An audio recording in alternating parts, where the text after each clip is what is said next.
বিএনপির শান্তিপূর্ণ মিছিলে হামলার প্রতিবাদে প্রতিবাদ সভা অনুষ্ঠিত। চাঁদপুর মতলব উত্তর উপজেলা নিশ্চিন্তপুর বাজারে ৯ জুন বিএনপির শান্তি মিছিলে সন্ত্রাসী হামলার প্রতিবাদে প্রতিবাদ সভা অনুষ্ঠিত হয়। বিস্তারিত থাকছে ওমর ফারুকের প্রতিবেদনে।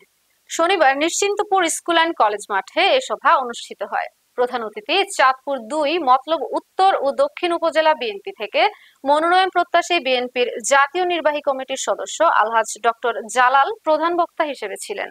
চাঁদপুর জেলা বিএনপির সদস্য মোহাম্মদ আলমগীর সরকার বিশেষ অতিথি হিসেবে ছিলেন।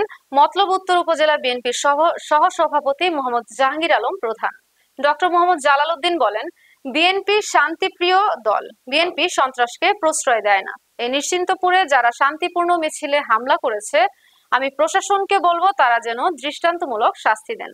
মতলব উত্তর উপজেলা বিএনপির সাংগঠনিক সম্পাদক মিয়া মঞ্জুর আমিন স্বপনের সঞ্চালনায় ৫ নং দুর্গাপুর ইউনিয়ন বিএনপির সভাপতি শামসুদ্দিন সরকারের সভাপতিত্বে আরো বক্তব্য রাখেন মতলব উত্তর উপজেলা বিএনপির সহসভাপতি মোহাম্মদ জাহাঙ্গীর আলম, মতলব উত্তর উপজেলা বিএনপির ভারপ্রাপ্ত আহ্বায়ক রাশেদুজ্জামান টিপু, ছেঙ্গারছড় পৌর বিএনপির সভাপতি নান্নু মিয়া প্রধান, সাধারণ সম্পাদক জাহাঙ্গীর আলম প্রধান, ছেঙ্গারছড় পৌর যুবদলের আহ্বায়ক উজ্জ্বল ফরাজি, উপজেলা যুবদলের সিনিয়র যুগ্ম আহ্বায়ক ফয়সাল আহমেদ সুমন, ছাত্র দলের সদস্য সচিব জয়নাল পাটোয়ারি পিনু সহ অনেকে।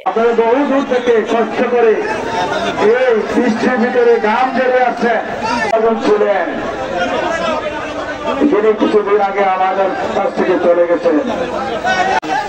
বিএনপি অঙ্গ সংগঠন ও সহযোগী সংগঠনের বিভিন্ন পর্যায়ের নেতা কর্মী সমর্থক বৃন্দ